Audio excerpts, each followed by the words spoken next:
Hello students and welcome back to our YouTube channel elite toppers. तो कैसे हैं आप लोग? आई होप आप सभी अच्छे होंगे। आप सभी अपनी प्रिपरेशंस भी बहुत अच्छे से कर रहे होंगे। कुछ डाउट्स वगैरह आ रहे तो आप कमेंट बॉक्स में बता सकते हैं, हम उसके ऊपर वीडियो लेकर आएंगे। बट आज की जो ये वीडियो होने वाली वो बहुत इंपॉर्टेंट होगी। देख भाई, क्यों? क्योंकि अभी जो हमारा लास्ट टाइम चल रहा है that is your revision time चल रहा है। क्या चल रहा है भाई? तो रिविजन टाइम। और ये जो रिविजन टाइम है, बहुत सारे स्टूडेंट ऐसे होंगे जिनको ये भी नहीं पता होगा कि भाई रिविजन करना कहाँ से, बराबर। तो उसके लिए मैं ये वीडियो बना रहा हूँ कि रिविजन के लिए आपको क्या करना है भाई, ध्यान से सुन। मैं जितना भी आपको टेक्स्ट बुक, देखिए टेक्स्ट बुक जो है ना वो रिवीजन के लिए सबसे बेस्ट बुक है। और कहीं से आपको कुछ रिवाइज नहीं करना है। टेक्स्ट बुक और पीवाईक्यू, टेक्स्ट बुक रिवाइज करो पूरा का पूरा और उसमें से पीवाईक्यू सॉल्व करो, बस बात खत्म। तो अलग अलग बुक्स पे भागने की जरूरत नहीं है। तो हमने क्या किया है, हमने टेक्स्ट बुक के हर एक चैप्टर के इंपॉर्टेंट क्वेश्चन लाना शुरू कर दिया है। टेक्स्ट बुक में बीच के अंडरलाइनिंग जो वर्ड्स होते हैं वहां से कौन से क्वेश्चंस बनेंगे उसको लाना शुरू कर दिया है। आज की इस वीडियो में हम डिस्कस करेंगे साइंस 1 का फर्स्ट चैप्टर, दैट इज और ग्रेविटेशन। ग्रेविटेशन से कौन से क्वेश्चंस हैं जो एग्जाम में पूछे जा सकते हैं, और टेक्स्ट बुक का कौन सा ऐसा लाइन है जो एग्जाम में आपको मिल सकता है और क्वेश्चन वहां से बन सकते हैं, बराबर। देख भाई, अगर तू 21 सेट रिफर कर रहा है तो मैं बोलूंगा मत रिफर कर, क्योंकि मैंने एक वीडियो डाल दिया वहां से। अगर आपने देखा रहेगा तो आपको पता चला रहेगा कि 21 के क्वेश्चन रिपीट होने के चांसेस बहुत कम होते हैं, बराबर। तो उसके लिए हमें हमारे पास क्या होना चाहिए, 21 सेट के अलावा टेक्स्ट बुक इज द हथियार। सबसे मेन पार्ट है टेक्स्ट बुक। और इसके साथ साथ मैं आपको ना हर एक चैप्टर का शॉर्ट नोट्स प्रोवाइड करूंगा, बराबर। शॉर्ट नोट्स, बहुत लोग पूछ रहे हैं कि सर शॉर्ट नोट कहां से मिलेगा। तो शॉर्ट नोट भाई जल्दी आने वाला है, थोड़ा हैंड रिटन है तो थोड़ा टाइम लग रहा है। तो चलिए शुरू करते हैं और देखेंगे कि ग्रेविटेशन चैप्टर से कौन से क्वेश्चन इंपॉर्टेंट है। देख भाई, जब हम ग्रेविटेशन की बात करेंगे तो सबसे पहले मैं आपको यहाँ पर दो तीन चीजें बता दूं। ये चैप्टर न्यूमेरिकल के लिए इंपॉर्टेंट है। यहाँ से एक न्यूमेरिकल आपको कंफर्म मिलेगा, 2 मार्क्स के लिए मिलेगा। और इसमें ना ज्यादा टॉपिक्स नहीं है, बट बेसिक कुछ टॉपिक्स है जिसको आपको क्या करना है भाई, तो याद रखना है। तो चलिए देखिए, ये फर्स्ट पेज से आपको कुछ भी याद नहीं रखना।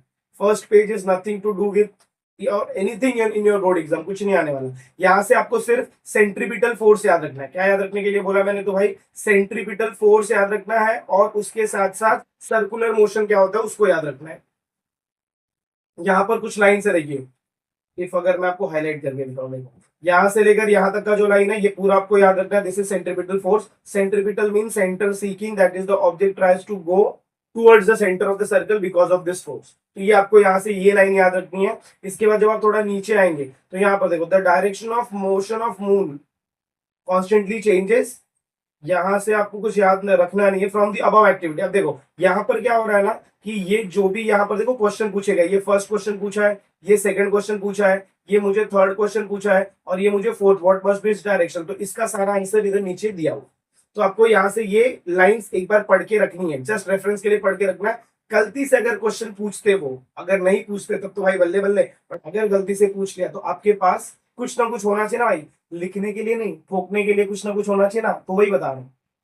नेक्स्ट देख लो, केपलर्स लॉ। भाई देख, अगर तू 10th स्टैंडर्ड का स्टूडेंट है, बराबर, 10th स्टैंडर्ड का स्टूडेंट है और तू साल भर पढ़ रहा है, तो ये लॉ ना आपने बहुत बार पढ़ा रहेगा कि भाई हर जगह हम देखते हैं कि केपलर्स लॉ पूछा जाता है, बराबर। तो Kepler law is very much important, जिसके अंदर आपको क्या करना है, सबसे पहले तो डायग्राम बना देना है, और डायग्राम के साथ साथ आपको ये तीन जो ब्लैक ब्लैक स्टेटमेंट दिख रहे हैं इसी को चिपका के चले आना, दैट्स इट।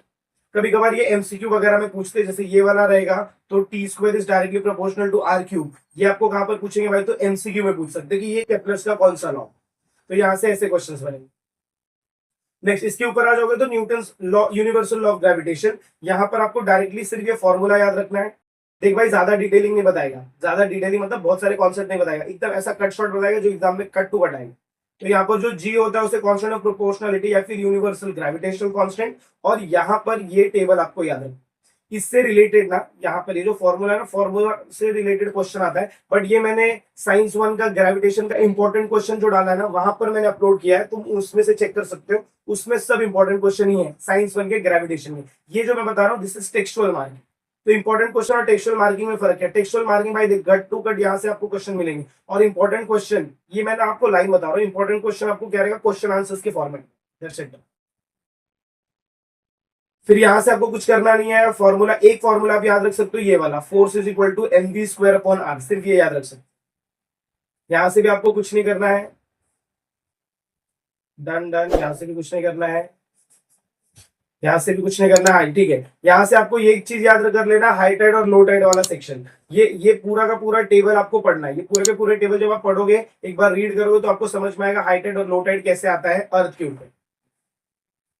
फिर यहाँ से आपको अगेन ये वाला जो पूरा क्वेश्चन है, ये पूरे क्वेश्चन का इधर आंसर है, तो ये आपको एक बार पढ़ के रखना है। कहीं ना कहीं यही क्वेश्चन आपको ना सब 5 मार्क्स में 1 1 1 1 करके दे देंगे, तो बस जाओगे। देख भाई, ये न्यूमेरिकल कतई नहीं करना है, फोर्स वाले न्यूमेरिकल कतई नहीं करने हैं। कौन से न्यूमेरिकल करने वो मैं बताऊंगा।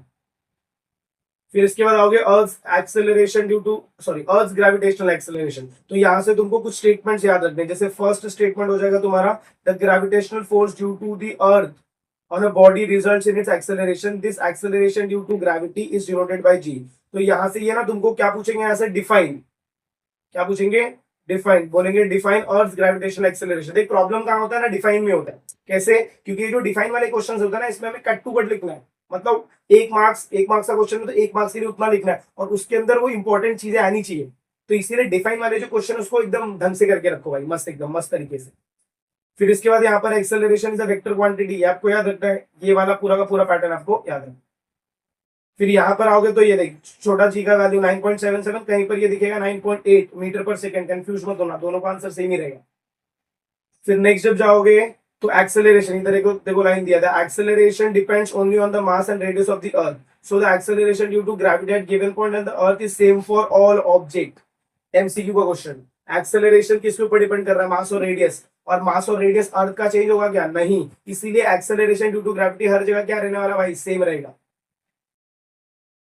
फिर इसके बाद वेरिएशन इन वैल्यू ऑफ जी, ये तुम्हारा ना 5 मार्क्स का क्वेश्चन बन सकता है। यहाँ से कितने मार्क्स का क्वेश्चन भाई, तो 5 मार्क्स का क्वेश्चन। एक और चीज 5 मार्क्स के क्वेश्चन पे अपडेट दे दूं कि 5 मार्क्स के जो क्वेश्चन है इनका ना मैं पूरा एक वीडियो लेकर आऊंगा, जिसके अंदर हम पूरे साइंस का 5 मार्क्स क्वेश्चन जो इस बार एक्सपेक्टेड है वो बात करेंगे पहले, और फिर उसकी जो आंसर्स है ना एक एक वीडियो करके लाऊंगा, जिसके अंदर मैं बताऊंगा how to present that answer, या फिर how to write that 5 marks answer, बराबर। तो यहाँ पर तुमको ये पूरा पढ़ के रखना है, जिसके अंदर जब आप ये पढ़ते हो ना, change in along the surface, तो इसके अंदर तुम्हें 2 चीजें याद रखनी है। पहला तुम्हें याद रखना है यहाँ पर, due to its rotation the earth bulges at equator and flatter at the pole, ये याद रखना है। अर्थ क्या करता है, इक्वेटर पे बल्ज हो जाता है और फ्लैटर हो जाता है कहां पर, पोल पे। Therefore its radius is largest at equator and smallest at the pole. तो रेडियस अर्थ का कहां पर सबसे ज्यादा होता है, इक्वेटर पे, और छोटा कहां पर होता है, पोल्स पे। MCQ again MCQ, thus value of g is thus highest at the poles and decreases slowly, it is lowest at the equator। Value of g अगर तुमसे पूछा हाईएस्ट कहां पर होता है भाई, तो पोल पर, और कम कहां पर होता है भाई, तो इक्वेटर पर। इसके बाद आता है तुम्हारा change with height. Change with height के लिए तुम्हें सिर्फ सिंपल सा याद रखना है, as we go about the earth surface the value of r in the equation increases and the value of g decreases. मतलब क्या, वैल्यू ऑफ r बढ़ेगा, जिसकी वजह से मेरा वैल्यू ऑफ g क्या हो जाएगा, कम हो जाएगा। ये सब हम कौन से फॉर्मूलाज को यूज कर रहे हैं, तो हम ये फॉर्मूला यूज कर रहे हैं, g is equal to gm upon r square. तो मेरा रेडियस बढ़ता है, जिसकी वजह से मेरा g का वैल्यू क्या हो जाएगा भाई, कम हो जाएगा। तो याद रखना, जैसे जैसे हाइट बढ़ते जाएगी वैसे वैसे मेरा g का value acceleration due to gravity क्या होने लगता है भाई, तो कम होने लगता। डेप्थ वाले में ऐसा कुछ नहीं है। डेप्थ वाले में प्रॉब्लम क्या होता है, अगर मेरा रेडियस चेंज हो रहा है, क्या चेंज हो रहा है भाई, तो अगर मेरा रेडियस कम हो रहा है तो यहाँ पर मेरा जी का वैल्यू भी क्या होगा, कम ही होगा, याद रखना कम ही होगा। उसके बाद अगर मेरा रेडियस का वैल्यू बढ़ा रहा हूं मैं, ये तो हमने बात कर लिया। डेप्थ में मतलब क्या, देखो डेप्थ का मतलब क्या होता है, जरा एक बार अंडरस्टैंडिंग ले लो। एक मिनट इधर बता देता हूँ। देखो ये सपोज मेरा अर्थ है, बराबर। अब अर्थ का ये पूरा का पूरा रेडियस है। अब मैंने क्या किया, मैंने ये रेडियस को इतना शॉर्ट कर दिया, मतलब ये मेरा इतना हो गया। तो अगर मैं रेडियस को कम कर रहा हूं तो मेरा मास भी कम हो रहा है, जिसकी वजह से मेरा जी का वैल्यू क्या रहेगा भाई, तो सेम रहेगा, बराबर, या फिर इंक्रीज होगा या फिर सेम रहेगा। यहाँ पर देखो दिया रहेगा, देखो, which means that the value of m to be used, value of m to be used in equation also decreases as a result combined, देखो combined change in r and m, the value of g decreases as we go deep inside you। तो अगर हम inside the earth जा रहे हैं तो हमारा value of जी क्या हो जाएगा भाई, कम हो जाएगा। अगर हम अर्थ के बाहर जा रहे हैं, ऊपर जा रहे हैं, तो हमारा वैल्यू ऑफ जी क्या होगा भाई, तो बढ़ेगा, बराबर। सॉरी, वहां पर भी वैल्यू क्या हो जाएगा, कम हो जाएगा। अगर मैं सरफेस पर हूँ, सरफेस पे मैं इक्वेटर पे हूँ और पोल पे हूँ, तो मेरे वैल्यू ऑफ जी बढ़ेंगे और कम होंगे, हाईएस्ट और लोवेस्ट। तो आई होप आपको ये तीनों पॉइंट समझ रहेंगे इसमें से क्या पढ़ना। फिर मास एंड वेट, अगेन भाई बहुत ही फेवरेट क्वेश्चन है, डिफरेंस बिटवीन। अगर डिफरेंस बिटवीन नहीं आता है तो यहाँ से तुमको क्वेश्चन आएगा डिफाइन, या फिर 1 marks question define mass and right it's SI unit, तो यहाँ से आपको क्वेश्चन मिल जाएंगे। यहाँ से न्यूमेरिकल कुछ नहीं करना भाई, कोई दिमाग लगाने की जरूरत नहीं है। ग्रेविटेशनल वेव्स करना है, इसमें से सिर्फ आपको एक ही चीज करना है, ये LIGO वाला देखो इधर दिया है, दिख रहा है ये laser interferometric, laser interferometric gravitational wave observatory, ये सिर्फ आपको यहाँ से करके अच्छे से रखना है। इसके बाद light is also a type of electromagnetic wave, gamma, X rays, ये सारा का सारा wave different types of electromagnetic waves. बस इतना ही लिखना है, ये टेबल से आपको सिर्फ इतना करके रखना। जब आप फ्री फॉल पे पहुंचते तो फ्री फॉल पे देख भाई, अब जो न्यूमेरिकल तुम्हें पूछेंगे ना वो इसी क्वेश्चन पे पूछने वाले, फ्री फॉल वाले क्वेश्चन पे पूछे। फ्री फॉल के लिए देखो, true free fall is possible only in vacuum, ये तुमको याद रखना है। एग्जाम में कभी कभार क्वेश्चन पूछ देंगे कि ट्रू फ्री फॉल कहां पर पॉसिबल होता है, तो it is possible only in vacuum. यहाँ का क्वेश्चन जो रहता है ना वो तुम्हें पैराग्राफ बेस्ड क्वेश्चंस मिलते हैं यहाँ से।